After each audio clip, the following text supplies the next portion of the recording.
En ce temps-là, Jésus venait d'être baptisé.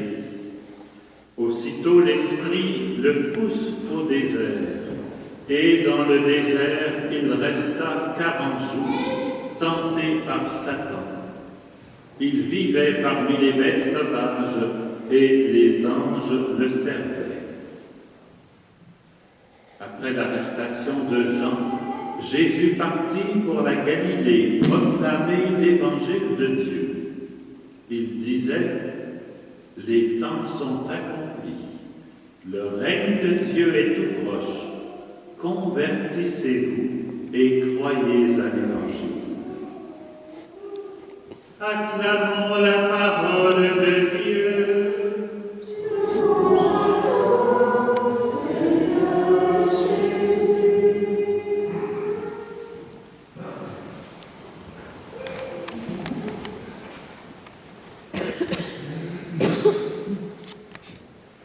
Frères et sœurs, depuis mercredi dernier, nous sommes entrés dans le temps du carême. Une période de 40 jours qu'on pourrait comparer à un grand nettoyage du printemps. Quoique, quand on fait le ménage du printemps, les femmes habituellement y mettent moins que 40 jours. Cependant, cette période du carême qui nous suggère de faire le ménage dans nos vies, le fait en nous suggérant d'améliorer notre relation avec Dieu, notre Père, et avec les autres.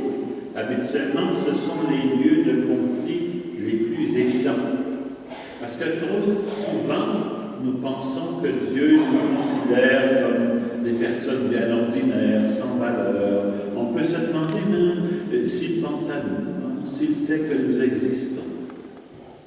Mais pour nettoyer l'esprit de cette idée, de cette croyance que Dieu nous oublie, eh bien, on peut repasser l'histoire de Noé qu'on a entendue en première lecture. Après le déluge qui a submergé la planète, eh bien, la planète est régénérée.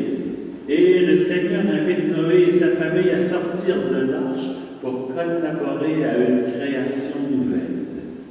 Parce qu'à travers la figure de Noé, vous l'imaginez volontiers, c'est toute l'humanité tout entière qui est invitée à faire alliance avec Dieu. Faire alliance avec Dieu, c'est comme une demande en mariage ou la création d'une nouvelle amitié. Le livre de la Genèse nous rapporte que dès le départ, les hommes s'étaient détournés de Dieu. On dit les hommes et les femmes aussi, j'imagine. On a sombré dans la violence, parce qu'on n'avait plus de guide, de ligne de conduite. Et le péché, dans l'Ancien Testament, nous est présenté comme une rupture avec Dieu. Mais après le déluge, Dieu se manifeste à Noé et il conclut avec lui une alliance ou une nouvelle amitié, une amitié universelle symbolisée par ce magnifique arc-en-ciel. Dieu dit, quand tu verras l'arc-en-ciel, tu diras, je pense à toi. Et toi, tu penseras à moi. Et nous-mêmes, quand nous voyons l'arc-en-ciel, après de nombreux jours de pluie, malgré tout ce que les scientifiques pourraient dire sur le prisme des couleurs, eh bien, il n'est pas mauvais de penser à Dieu, parce que Dieu est notre Père qui pense à nous, et de penser que le Seigneur lui-même nous fait un signe d'amour ou d'amitié ou d'alliance. Parce que c'est toujours Dieu qui prend l'initiative de nous ramener à lui, et il le fait sans condition. Même si son peuple est infidèle, le Seigneur, lui, demeure toujours fidèle à son alliance. Je veux dire, on peut commettre les pires choses, et puis le Seigneur ne nous efface pas de l'existence, parce que malgré tout ce que nous pouvons commettre, le Seigneur nous garantit qu'il soit toujours présent à nos côtés. On l'a entendu, j'établis mon alliance avec vous, avec votre descendance après vous, et avec tous les êtres vivants. Si nous sommes prisonniers de nos lourds penchants, ou écrasés par de trop lourds soucis, eh bien cette bonne nouvelle nous rejoint en ce début du carême. Le Christ tient si fort à nous qu'il est mort pour nous sur une croix alors que nous étions encore pécheurs, nous dit saint Paul. Dieu, en Jésus-Christ, a fait quelque chose pour nous alors que nous-mêmes, nous ne pouvons et nous ne pouvions rien faire pour lui. Et ce n'est pas à cause de notre amour pour lui que Dieu vient à notre secours, mais à cause de son amour pour nous. Et c'est pourquoi il a envoyé son Fils Jésus-Christ, même si nous ne sommes pas intéressés, même si nous n'avons aucun désir de Dieu et de salut. Saint Pierre, dans la deuxième lecture qu'on a entendue, la lettre de Saint Pierre, il attire notre attention sur le petit nombre de sauvés. On a souvent peur qu'il y aura tellement peu de sauvés que le ciel sera vide et l'enfer débordant. Mais ce n'est pas vrai. Le petit nombre de rescapés de l'arche est plutôt le symbole de la grandeur du salut de Jésus, parce que le déluge, c'est comme une figure du baptême. C'est bien plus qu'une simple purification. La famille de Noé est ressortie vivante des eaux du déluge, et saint Pierre compare les eaux du baptême aux eaux du déluge. Désormais, c'est l'eau du baptême qui nous sauve. Par le baptême, nous sommes sortis de tout ce qui nous menait vers la mort, et nous sommes désormais conduits vers Dieu. Chacun et chacune de nous aujourd'hui, qu'on y pense ou qu'on n'y pense pas, qu'on le désire ou qu'on ne le désire pas, qu'on y croit ou qu'on n'y croit pas, nous sommes conduits vers Dieu. C'est lui qui fait alliance avec nous et qui nous invite à marcher avec lui. L'eau du baptême nous a régénérés et l'Esprit Saint que nous avons reçu nous fait vivre dans l'espérance de la résurrection. L'Évangile d'aujourd'hui nous présente précisément celui qui accomplit cette œuvre du salut. Jésus vient d'être baptisé par Jean au bord du Jourdain et il a été désigné comme le Fils bien-aimé du Père. Et aussitôt après cet événement, l'Esprit le pousse au désert. En fait, la traduction qu'on utilise dans nos évangiles est pas mal faible.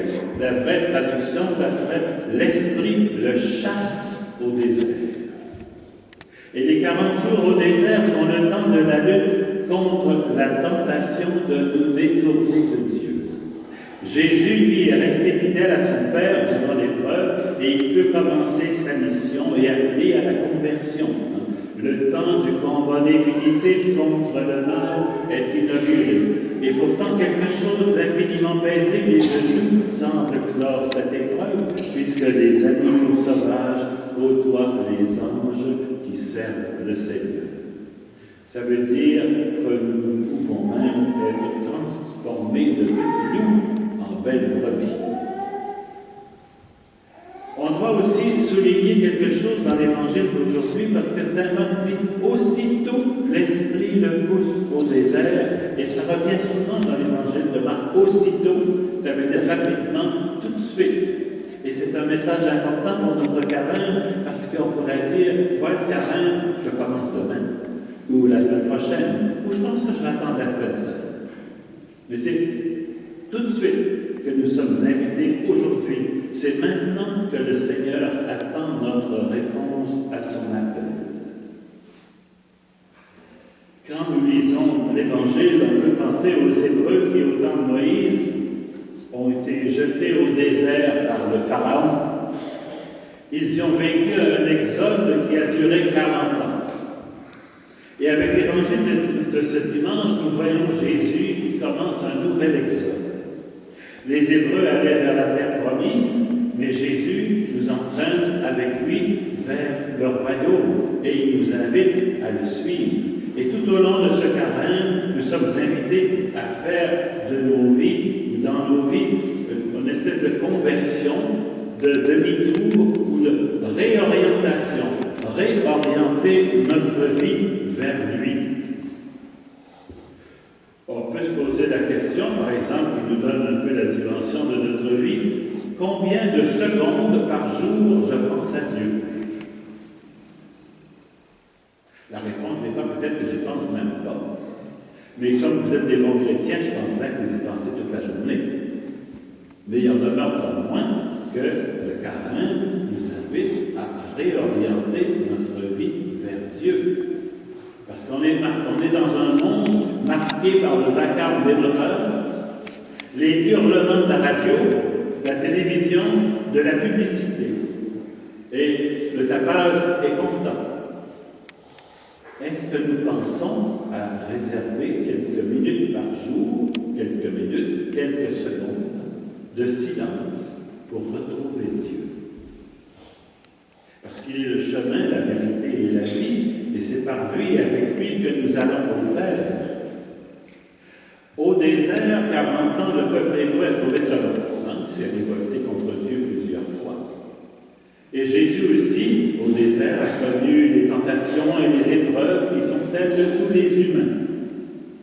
Mais parce qu'il est habité par l'Esprit, il en est sorti vainqueur. Et bien mieux qu'avec Noé, dans la première lecture, cette victoire du Christ sur les forces du mal, c'est le point de départ d'une nouvelle alliance, d'une nouvelle amitié, d'une amitié éternelle qui est offerte à toutes les nations sous le ciel, c'est-à-dire à tous les habitants de la planète.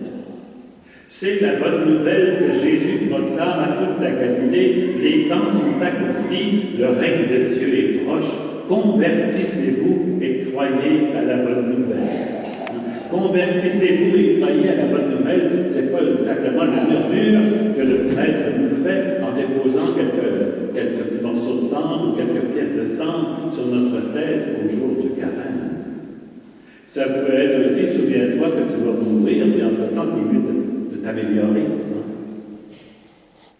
Mais pour nous, annoncer la bonne nouvelle, c'est dire que le règne de Dieu est en train de commencer, que le projet de Dieu est en train de se réaliser dans notre vie. Et tout au long de ce carême, nous sommes invités à suivre Jésus au désert, peut-être dans une démarche de plus en plus consciente de la présence aimante de Dieu en nous. Le Seigneur veut nous associer à sa victoire. Et souvent, nous demandons à Dieu de nous protéger, de prendre pitié de nous guérir. Or, voilà qu'aujourd'hui, il nous conduit sur le lieu du combat. Il nous choisit comme ses soldats et il nous met face à nos responsabilités. Mais il ne nous laisse pas à nos seules forces, livrés à nos seules forces, parce que c'est avec le Christ que nous pouvons être victorieux des forces du mal. Nous pouvons vraiment nous appuyer sur lui. Son amour nous est acquis une fois pour toutes et rien ne peut nous en séparer. Ni la mort, ni les épreuves, ni les océans, rien ne peut nous séparer de l'amour de Dieu. Et on peut penser parfois que le carême, c'est un contretemps un peu fâché, c'est ça, un temps de contretemps fâché. Et il faut jeûner, il faut se priver, il faut faire pénitence. Mais c'est pas comme ça. Le carême, c'est un temps de libération. Et nous sommes invités à nous libérer de tout ce qui nous empêche d'aller vers les autres et vers Dieu. C'est un temps pour aimer. On pourrait dire 40 jours à prendre, on prend des vacances. 40 jours à ne rien faire d'autre que d'aimer. Et Jésus nous ouvre le chemin. Nous vivons dans un monde imprégné par l'indifférence, l'incroyance, la non-foi ou la mauvaise foi. Mais c'est pour ce monde que le Christ est venu. C'est pour moi, chacun et chacune d'entre nous, malgré mon indignité, malgré mes méchancetés, malgré mes jalousies, malgré mes mépris et tout. À travers notre vie, cependant, la puissance de l'Esprit est en nous pour témoigner de notre foi. Et nous devons pouvoir reconnaître que le règne de Dieu est proche, rien qu'en nous regardant vivre. Alors nous sommes invités résolument à entrer dans cette alliance, dans cette amitié avec le Seigneur. On disait des premiers chrétiens, voyez comme ils vivent, voyez comme ils s'aiment. Et on devrait dire la même chose